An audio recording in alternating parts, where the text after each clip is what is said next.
Hello, I'm John, and this is Must Read More. This is part 5 of my bookshelf tour. So, once again, I have actually read all the books on these shelves. That doesn't mean I remember them particularly well, but I have read them all. So the first book on here is a kind of damaged copy of Rendezvous with Rama by Arthur C. Clarke. And now this is not, there's Arthur C. Clarke. This is not the copy that I read. I read a paperback. But I found this at a church thrift store somewhere for like $1, or maybe not even that. Their books were pretty cheap. But I just really liked this kind of psychedelic cover. It's just really nice. I don't know, it has that 60s feel to it. I'm not sure when this edition is from. Let's see. Okay, I was wrong. This one's from 1973. I really like Rendezvous with Rama.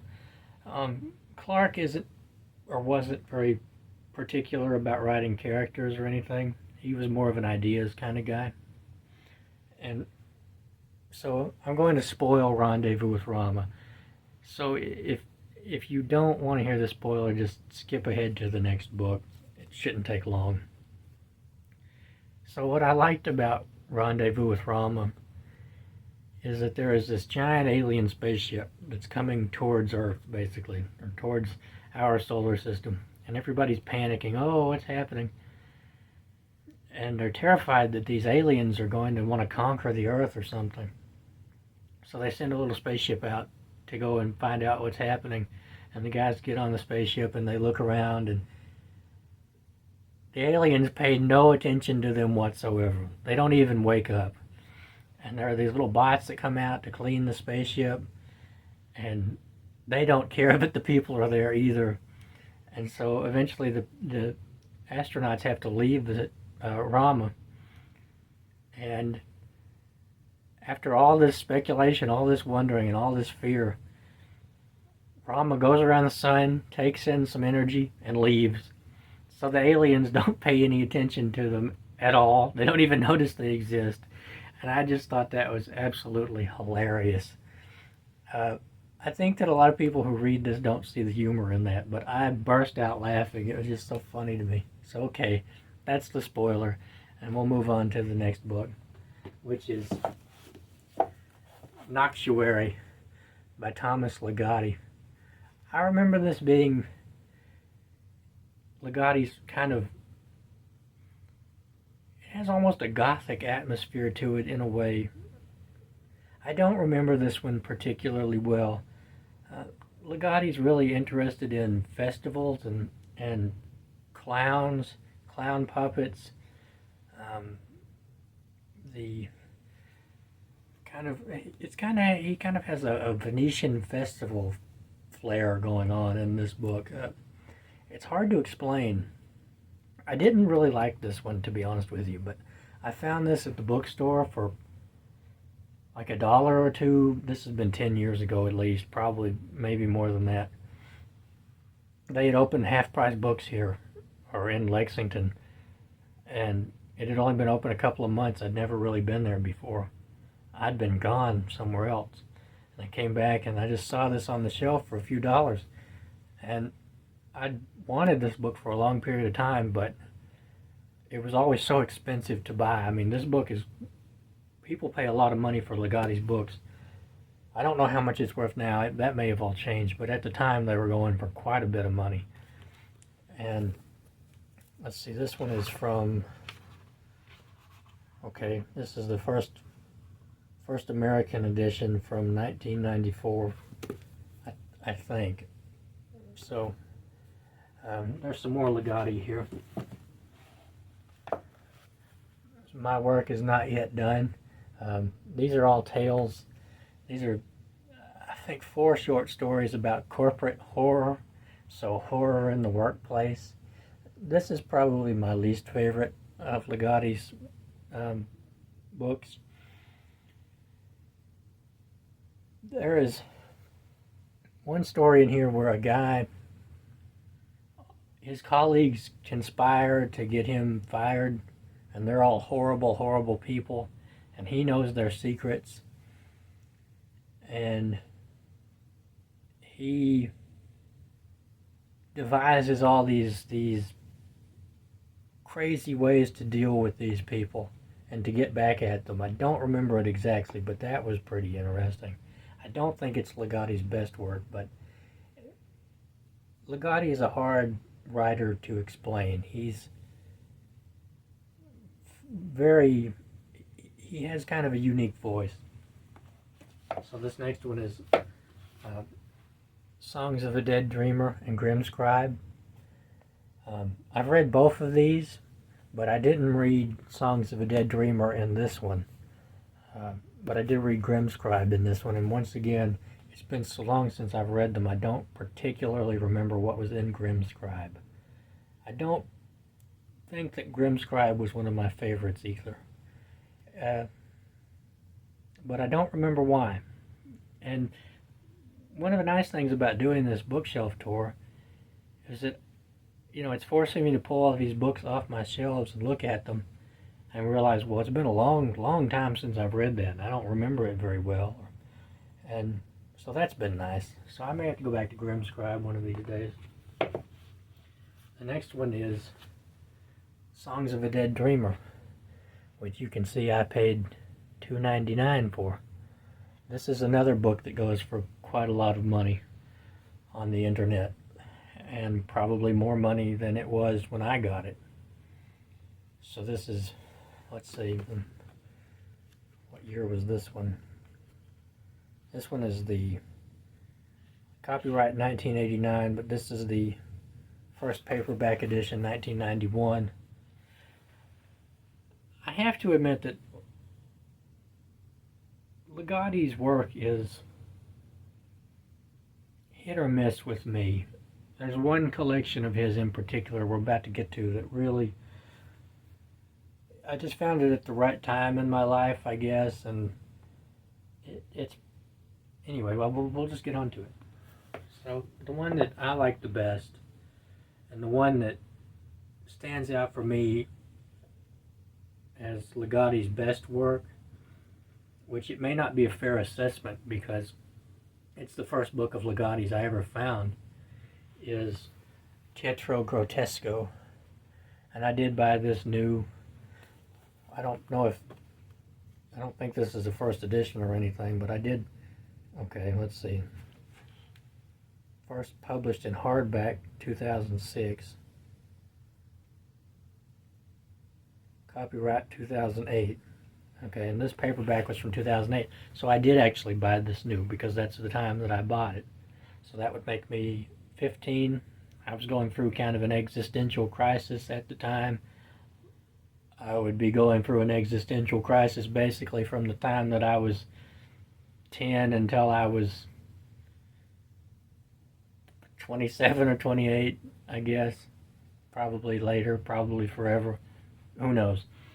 So there are some of the stories in here that really just stand out to me as Ligotti's best. People don't feel that way about it. Some people really don't like this one, but I really like this one. And let's see, there are some that really just stood out to me. The Town Manager, that's a pretty creepy story. There's a town of people, and they keep getting these different town managers who all do strange things to their town, and until the point where their town is basically turned into a carnival sideshow. And that's just a really weird story. The clown puppet is really odd. It's about a guy who at random periods in his life, the ceiling will just vanish and a clown puppet will come down and dangle around. Really strange. Our Temporary Supervisor is about people who work in a factory and their boss goes away. They get another boss that they can't see through the frosted glass of the office, but is not normal. and their pace quickens and quickens and quickens, and their hours go up, and they have to do more and more and more, and people who don't go missing, basically. Anybody who goes to confront this boss goes missing. So they're just locked in this constant productivity surge. In a foreign town, in a foreign land. That's a series of stories, and they're pretty good also.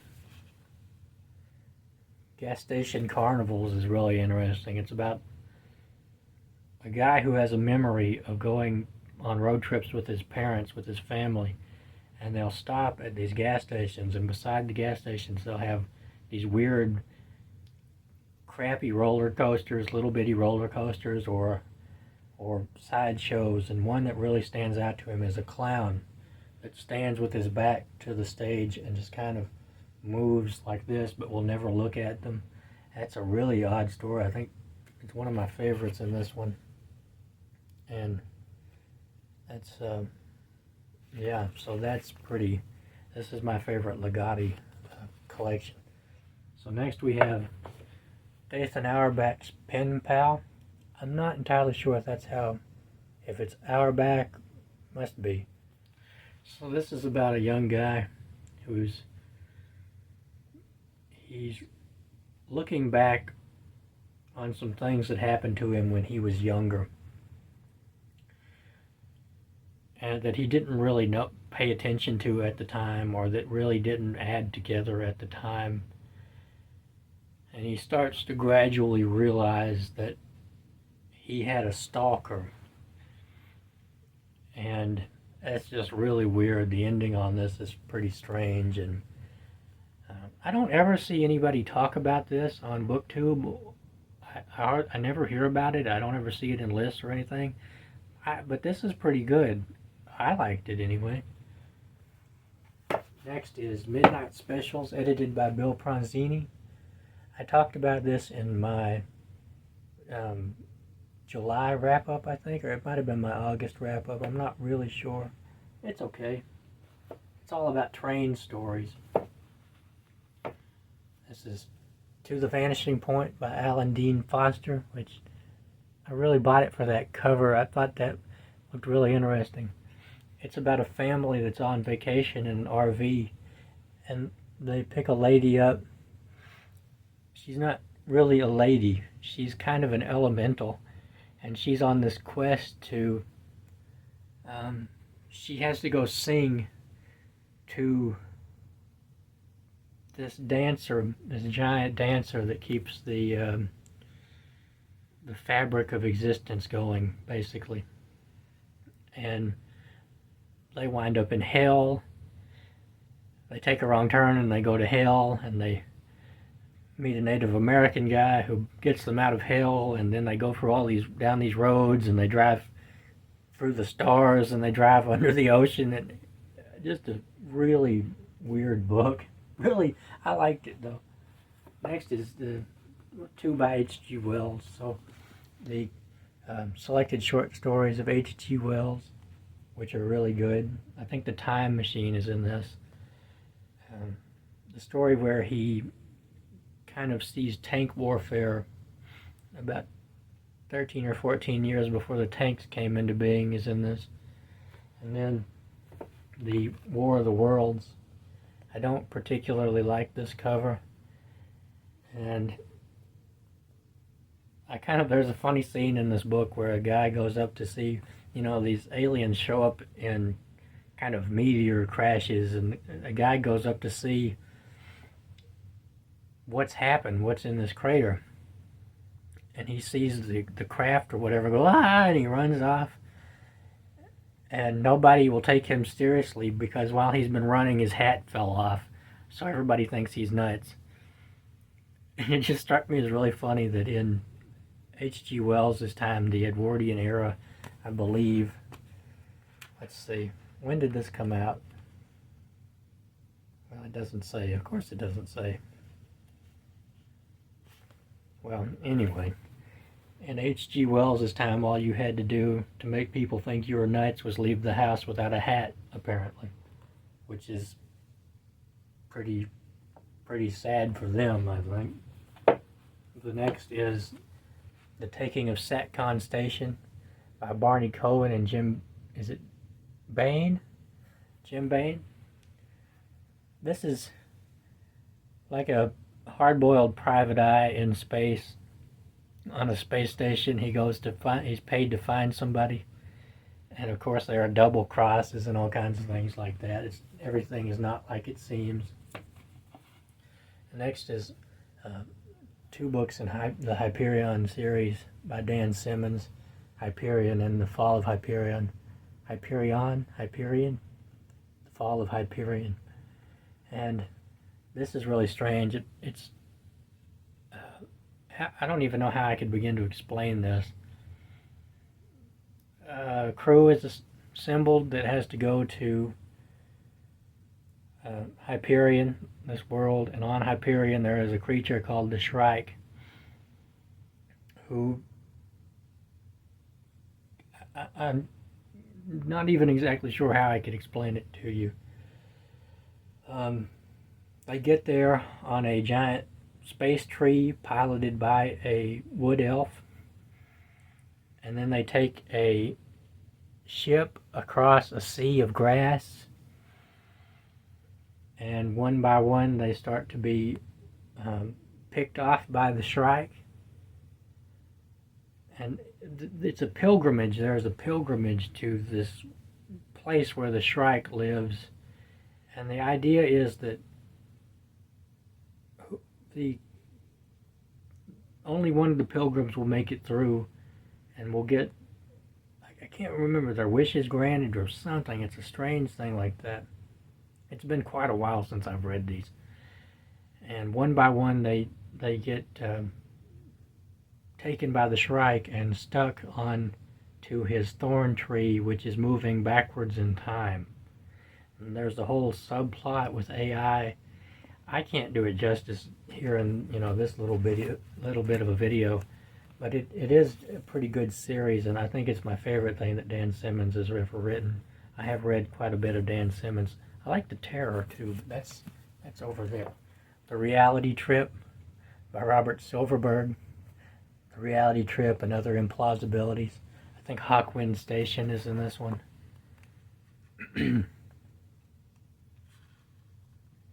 Oh, Hawksbill Station.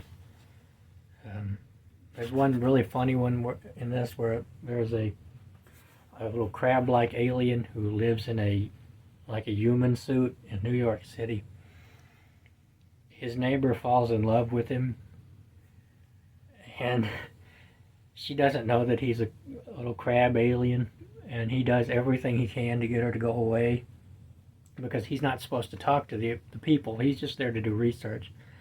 And eventually he gets so fed up with her, he comes out of his human suit and, look at me, I'm a little crab alien, and she still loves him.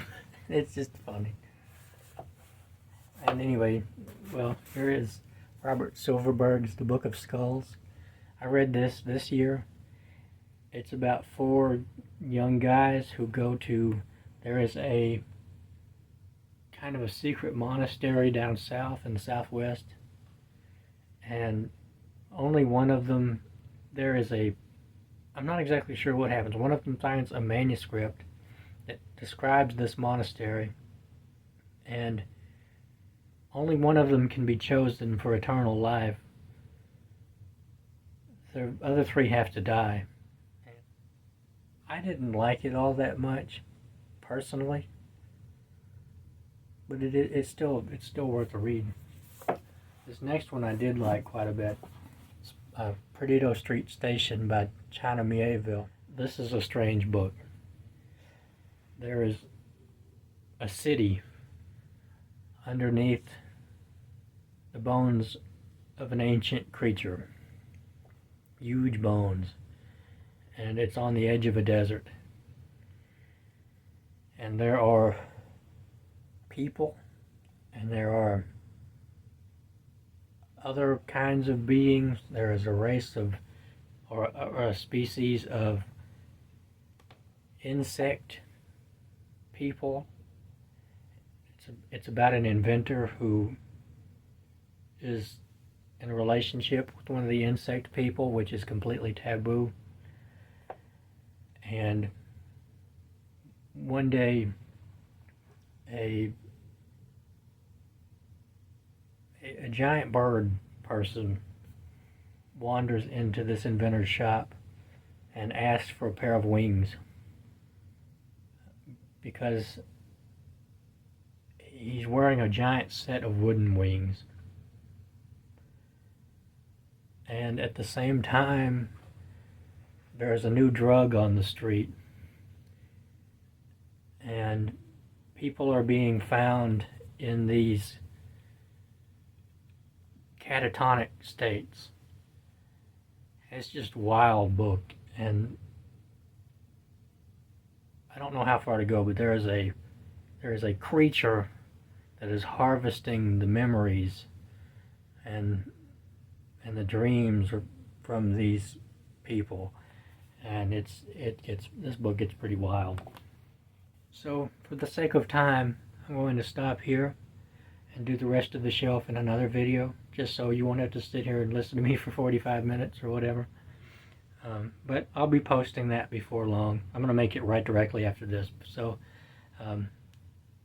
thanks for watching. I hope you found it interesting. If you have any questions or thoughts or anything, or if you want to hear about any of these books more, let me know, and I'll see what I can do. And thanks for watching, and I'll see you next time.